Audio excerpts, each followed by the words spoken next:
کھلانے کے عمل کو میرے آقا نے پہلے نمبر پر بہترین اسلام کرا۔ میں آپ کو دین سمجھا رہا ہوں، دین کیا ہے۔ کسی حاجت مند کی حاجت پوری کرنا، کسی غریب کو کھلانا، یہ کوئی معمولی کام نہیں۔ آپ نے میرے آقا کی بڑی بڑی شانیں سنی ہوں، آج آپ کو ایک شان اور سناتا ہوں۔ کبھی سورہ الضحیٰ کو پڑھے، باری تعالیٰ نے اس سورہ الضحیٰ کے اندر جہاں اور شانیں بیان کی، ولی اور دوست بنا دیتا۔ کبھی آپ نے سوچا کہ اللہ اپنا ولی کسے بناتا؟ آپ کو ایک بڑی پتے کی بات بتا رہا ہوں، یاد رکھیں، وہ مولا خالی نمازیں پڑھنے والوں کو اپنا ولی نہیں بناتا، خالی حج عمرہ کرنے والوں کو اپنا ولی نہیں بناتا۔ اگر ہر نمازی کو وہ ولی بنا لے تو نمازی تو پتہ نہیں کروڑوں ہوں گے۔ ہم بھی تو نماز پڑھتے ہیں نا، تو کیا ہر نماز پڑھنے والا کو ولی بن جاتا؟ ہر سال پتہ نہیں 40-50 لاکھ لوگ حج کرتے ہیں، تو کیا ہر حج کرنے والا ہی اس کا ولی ہے؟ کتنی دنیا عمرے پہ جاتی ہے، تو وہ خالی نمازیں پڑھنے والوں کو، حج عمرے کرنے والوں کو اپنا ولی نہیں بناتا، تو بھئی پھر وہ اپنا ولی کسے بناتا ہے؟ میں آپ کو سادہ سے بتاتا نہیں، آپ کو دعوت مشاہدہ دے رہا، کسی اللہ والے کی بارگاہ میں چلے جائیں، شرط ایک ہے کہ وہ ہو اللہ کا سچا ولی، آج کے دور کا جعلی پیر نہ ہو، اس نے کاروبار اور بزنس اور دھندا نہ بنا رکھا ہو اللہ کا سچا ولی، کسی بڑے کی بارگاہ میں چلے جائیں۔ آپ حضور غوث العظم شیخ عبد القادر جیلانی رضی اللہ تعالیٰ عنہ کی نگری میں جائیں، خواجہ اجمیر معین الدین چشتی اجمیری کی بارگاہ میں جائیں، خواجہ نظام الدین اولیاء کے قدموں میں جائیں، حضور بابا فرید گنج شکر کی نگری میں چلے جائیں، حضور داتا گنج بخش علی حجویری کی بارگاہ میں چلے جائیں، ارے جس بڑے آستانے پر بھی جائیں، صدیاں بیت گئی وہ لوگ پردہ کر گئے، مگر ایک خوبی آج بھی ہر آستانے پر ملے گی کہ صدیاں بیت جانے کے باوجود آج بھی 24 گھنٹے لنگر جاری رہے۔ میں صحیح کہہ رہا ہوں یا غلط کہہ رہا ہوں؟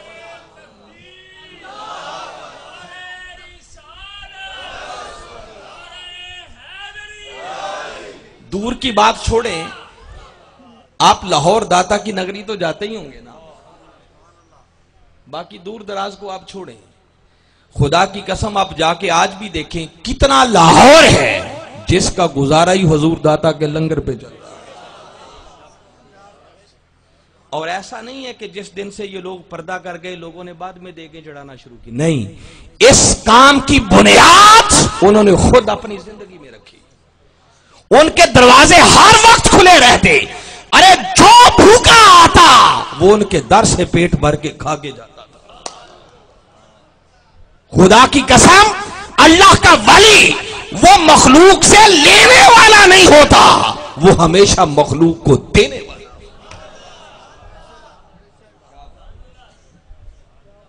آج دین کی ساری قدریں بدلتی چلی جا رہی ہے، ولی لینے والا نہیں ہوتا۔ اس بیچارے نے پیر کیا بننا جس کی نظر ہی مریدوں کے چندوں پر رہے، نذرانوں پہ رہے، مرید کیا لے کے آیا ہے؟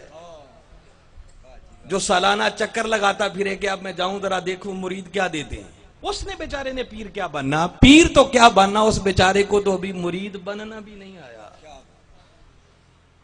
پیری تو بڑی اونچی چیز ہے، مرید پیر لینے والا نہیں، میں بتا رہا ہوں وہ مخلوق کو دینے والا ہوتا ہے۔ اس وقت تک کوئی اللہ کا ولی نہیں بن سکتا جب تک وہ پہلے اللہ کی مخلوق سے پیار نہیں کرتا، مخلوق سے نفرت کرے اور وہ اس کا ولی بن جائے، یہ ہو نہیں سکتا۔ ہمارے ہاں تو بد نصیبی ہے نا، ولی کیا ہے؟ لمبا سا ایک جبہ پہنا جائے، سر پہ اونچا سا امامہ اور چہرے پر بل، اس کو ولایت نہیں کہتے۔ ولایت جبوں کبوں کا نام نہیں ہے، ولایت خود کو اخلاق مصطفیٰ میں فنا کر دینے کا نام ہے۔ جس اخلاق کو باری تعالیٰ خلق عظیم فرما رہے ہیں، دیکھیں نا خواجہ اجمیر کی نگری میں جائیں نا، کیا محبت تھی مخلوق کے ساتھ.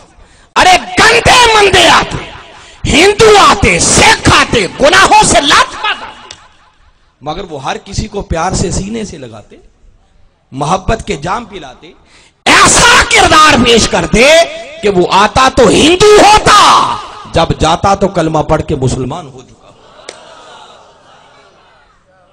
یہ وہ کردار تھا جس نے 90 لاکھ کو کلمہ پڑھا دیا تھا. آج یہ کردار ہماری زندگیوں سے نکلتا چلا جا رہا ہے. اس کردار کو اپنی زندگیوں میں لانے کی ضرورت ہے. میں آپ کو قرآن کی ایک ایسی آیت سنا رہا ہوں، بس مختصر کر رہا ہوں، اب میں زیادہ اور امتحان آپ کا نہیں لیتا.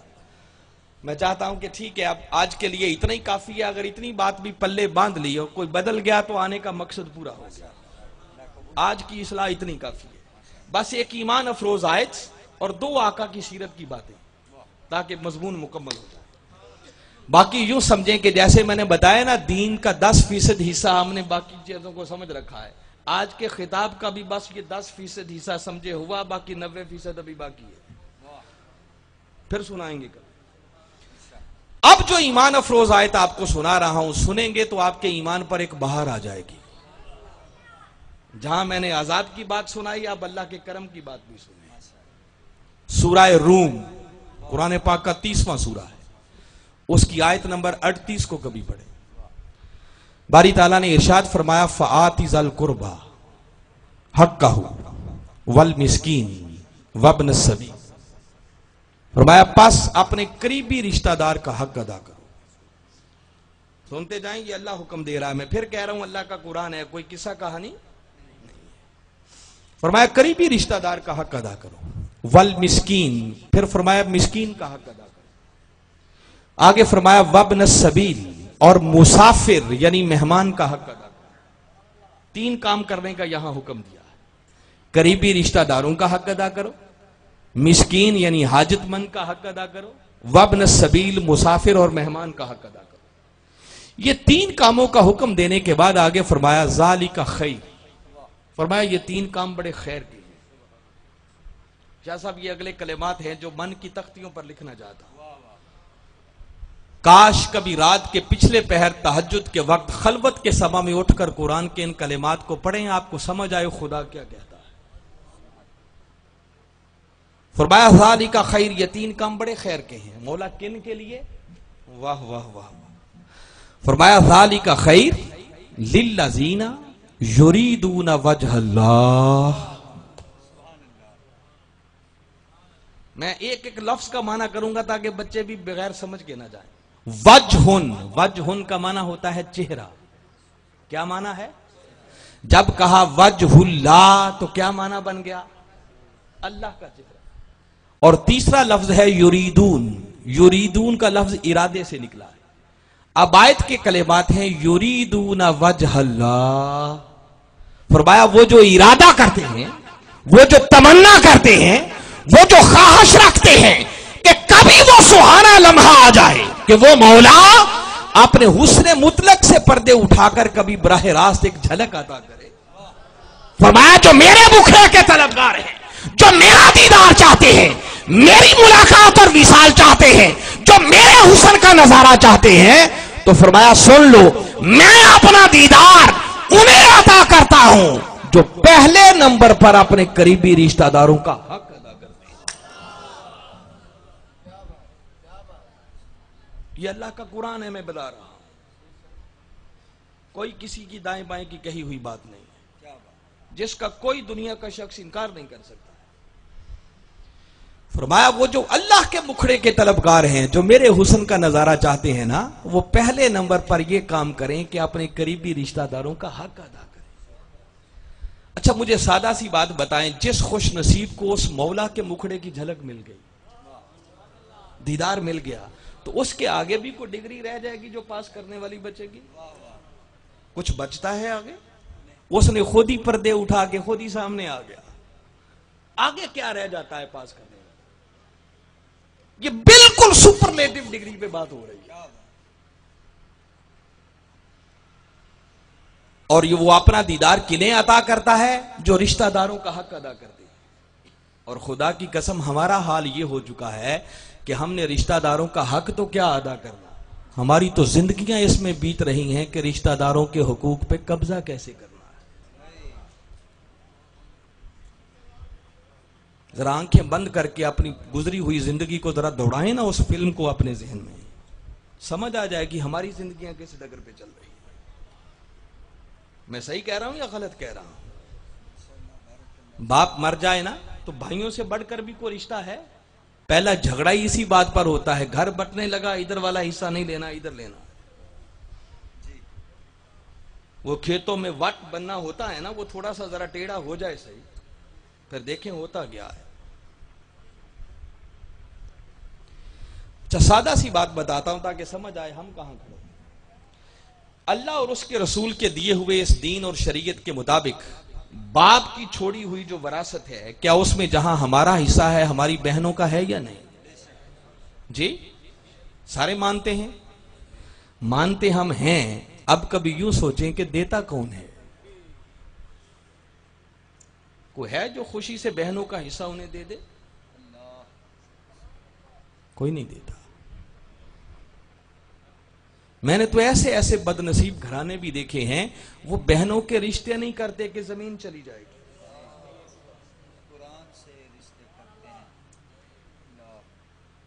دینا تو دور کی بات ہے، کوئی بہن غریب ہو، حاجت مند ہو، وہ بیچاری خود آ کے مانگ لے.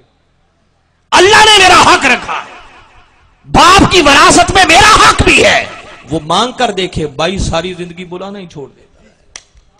یہ ہمارا دین ہے. کس منہ سے ہم دیندار ہونے کی باتیں کرتے ہیں؟ کیا ہماری نمازیں، کیا ہمارے روزے، کیا ہمارے حج ہوتے ہیں؟ دوستوں میں سادہ سی بات بتا رہا ہوں، اگر دین پر عمل کرنا ہے، کامیابی چاہتے ہو تو اللہ کی مخلوق سے پیار کرنا سیکھو.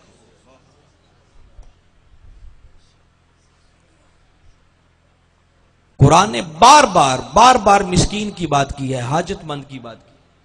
میرے آقا مسجد میں امامت کے مصلی پر کھڑے، صحابہ نے صفیں بنائی، اقامت ہو چکی، بس کسر صرف اتنی رہ گئی تھی کہ میرے آقا نے ابھی اللہ اکبر کہہ کے نیت نہیں باندھی تھی، باقی سب کچھ ہو گیا تھا کہ مسجد کے باہر سے آواز آئی ہے، محمد صلی اللہ علیہ وسلم میں ایک حاجت مند ہوں، میری حاجت پوری کرو.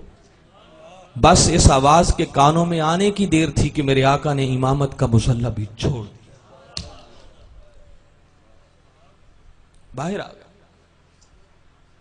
پہلے اس حاجت مند کو سنا، اس کی حاجت پوری کی، اور پھر مسجد میں جا کر مصلی پہ کھڑے ہو کر اللہ کی نماز پڑھائی. کون نہیں جانتا جب عید کا دن تھا آقا عید کی نماز کے لیے جا رہے تھے، دیکھا ایک معصوم بچہ جس کی آنکھوں میں آنسو ہیں، بس آنسو دیکھنا تھا، آقا کے اٹھتے ہوئے قدم رک گئے. پوچھا بیٹے آج عید کا دن، خوشی کا دن ہے، تیری آنکھوں میں آنسو کیسے؟ عرض کرنے لگا آقا کاش آج میرے والدین بھی زندہ ہوتے، کوئی مجھے بھی عیدگاہ کی طرف لے کے جانے والا ہوتا. میرے آقا عیدگاہ کی طرف جانے کی بجائے پلٹ کے گھر آ گئے، اس یتیم کو ساتھ لیا، اس کے گھر لا کر اس کے نہلانے کا انتظام کیا، اچھے کپڑوں کا انتظام کیا، اس کی تیاری کروائی. اور بعض جگہوں پر ہے کہ آپ کے شہزادے حسنین کریمین، آپ نے ایک شہزادے کو دائیں انگلی پڑھائی، دوسرے کو بائیں پکڑائی، اور اس یتیم بچے کو میرے آقا نے اپنے کندھوں پر سوار کیا.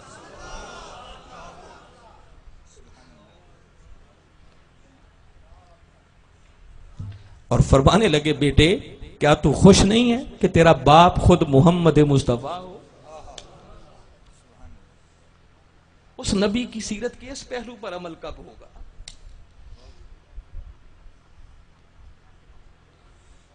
بدلنے کا وقت کب آئے گا؟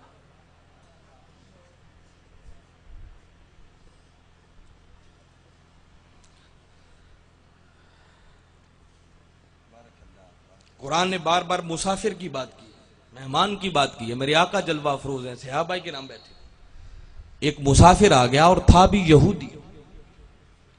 صحابہ کرام سے میرے آقا نے فرمایا بھی اپنے گھروں میں جاؤ، کو کھانے کی چیز ہے تو لاؤ تاکہ مہمان کی خدمت کرے. کچھ وقت بھی ایسا ہوگا اور پھر وہ آقا کی صحبت میں بیٹھنے والے ہماری طرح نہیں تھے جو زندگی کا بچا کے رکھ لیتے تھے. آقا کی صحبت کا اثر، توکل کا یہ عالم کے دوسرے وقت کا بھی بچا کے نہیں رکھتے تھے. گئے خالی ہاتھ آ گیا، آقا فوری طور پہ کوئی چیز نہیں ملی. میرے آقا نے سیدنا سلمان فارسی رضی اللہ تعالیٰ عنہ کی قیادت میں چند صحابہ کا ایک وفد بنایا اور فرمایا جاؤ میری لخت جگر سیدہ کائنات کے دروازے پہ جاؤ اور انہیں میرا پیغام دو کہ ایک مہمان آیا ہے، مسافر ہے، کچھ کھانے کا ہے تو دو. وہ مولا کائنات کا گھر جہاں کئی دن چولہا ہی نہیں جلتا تھا، آقا نے ادھر روانہ کر دیا. گئے، دستک دی، آقا کا پیغام دیا. سیدہ کائنات سن کر فرمانے لگیں کہ فوری طور پر تو کوئی ایسی چیز نہیں ہے جو بھجوا سکوں، ہاں یہ میرے سر کی ایک چادر پڑی ہے، یہ چادر لے جاؤ بازار میں رہن رکھ دو، اس کے بدلے جو کچھ ملے کھانے پینے کا سامان لے جاؤ تاکہ میرے بابا کی بارگاہ میں آنے والا مسافر خالی ہاتھ نہ جانے. یہ لوگ تھے جنہوں نے دین پر عمل کیا تھا. ہم تو نام کے دیندار رہ گئے ہیں، سچ بات ہے، دین کوسوں ہم سے دور ہے.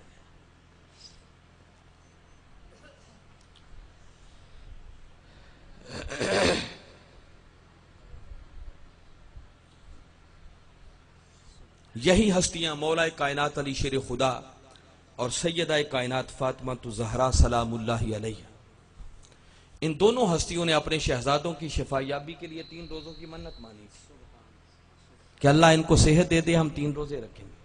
روزے رکھنے کا وقت آیا، پہلا روزہ رکھا، سارا دن بھوکے پیاسے رہے. شام ہوئی، قریب تھا کہ روزہ افطار کر دے.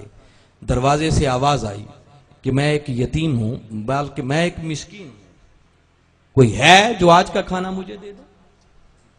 دونوں ہستیوں نے ایک دوسرے کی طرف دیکھا اور نگاہوں ہی میں فیصلہ ہو گیا کہ آج کا کھانا مسکین کو دے دیتے ہیں، خود خالی پانی سے افطار کر لیتے ہیں. کھانا اٹھایا، مسکین کو دے دیا. پھر دوسرے دن روزہ رکھا، سارا دن بھوکے پیاسے رہے، روزے کے عالم میں دن گزارا. شام ہوئی، دسترخوان پر بیٹھے، اور ان کے دسترخوان کوئی ہماری طرح تو نہیں سجتے ہوں گے جہاں 10 ڈشیں پڑی ہوں گی. مولا کائنات کا دسترخوان ہے، سوچو نا کیا ہوگا. جو کی خشک روٹی ہوگی، چند کھجوریں ہوں گی، سادہ پانی ہوگا. قریب تھا کہ روزہ افطار کرتے. پھر آواز آئی میں ایک یتیم ہوں، کئی دنوں سے بھوکا ہوں، کوئی ہے جو آج مجھ بھوکے کو کھلائے. دونوں ہستیوں نے دوسرے دن کا کھانا اٹھایا، اس یتیم کو کھلا دیا. پھر پانی سے افطار کر لیا. پھر تیسرے دن روزہ رکھا. پھر شام ہوئی، پھر دروازے سے آواز آئی میں ایک اسیر ہوں، قیدی ہوں، کوئی ہے جو آج کا کھانا مجھے دے. دونوں ہستیوں نے تیسرے دن کا کھانا اٹھایا، اس قیدی کو دے دیا. جب تینوں دن کبھی مسکین کو، کبھی یتیم کو، کبھی اسیر کو دیتے رہے اور خود خالی پانی سے افطار کرتے رہے، تو مولا کو ان کی یہ ادا اتنی پسند آئی کہ باری تعالیٰ نے ان کے اس عمل کو آسمانوں سے قرآن بنا کے نازل فرما دیا. سورہ دہر کی آیتیں آ گئیں، وَيُطْعِمُونَ الطَّعَامَ عَلَىٰ حُبِّهِ مِسْكِينًا وَيَتِيمًا وَأَسِيرًا. فرمایا ہمارے کچھ بندے ایسے بھی ہیں جو میری رضا کی خاطر اپنا کھانا کبھی مسکین کو، کبھی یتیم کو، کبھی اسیر کو دے دیتے ہیں، اور جاتے ہوئے انہیں یہ بھی کہتے ہیں اِنَّمَا نُطْعِمُكُمْ لِوَجْهِ اللَّهِ لَا نُرِيدُ مِنْكُمْ جَزَاءً وَلَا شُكُورًا.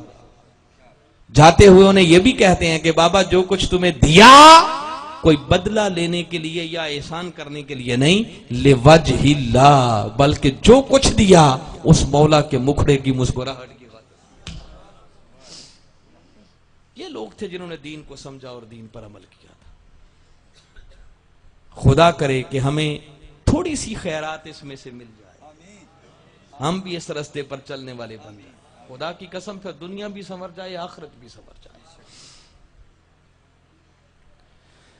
آج میں اسی پر اکتفا کرتا ہوں، آگے پھر ایک الگ مضمون ہے، انشاءاللہ وقت ملا تو اس پر کبھی ان ڈیٹیل بات کریں گے. یہ چند باتیں بس میں نے جو مناسب سمجھا شاہ صاحب کی میں نے ایسے سما خراشی کی، اللہ مجھے معاف فرمائے. اور چند ٹوٹی پھوٹی باتیں جو میں نے کی ہیں، میں امید کرتا ہوں کہ انشاءاللہ ہم سب کے سنورنے کا یہ سبب بن جائے. اگر ان باتوں کو اپنا لیں تو خدا کی قسم دنیا بھی سنورتی ہے، آخرت بھی سنورتی ہے. میں بارے دیگر منتظمین کو آج کی اس شاندار نشست کے انعقاد پر اور آپ کے ذوق و شوق پر آپ کو مبارکباد دیتا ہوں. کہ اس حبس اور گرمی کے اندر آپ کثیر تعداد میں آرام چھوڑ کر آئے. اللہ آپ کا ایک ایک لمحہ اپنی بارگاہ میں قبول فرمائے. جو کچھ میں نے کہا اسے سن کر عمل کرنے کی توفیق دے، اور آقا کی سچی اور سچی غلامی کا پٹا اپنے گلے میں ڈال کر ان کی سیرت طیبہ کو اپنا اوڑھنا بچھونا بنانے کی توفیق عطا فرمائے. وما علینا الا البلاغ.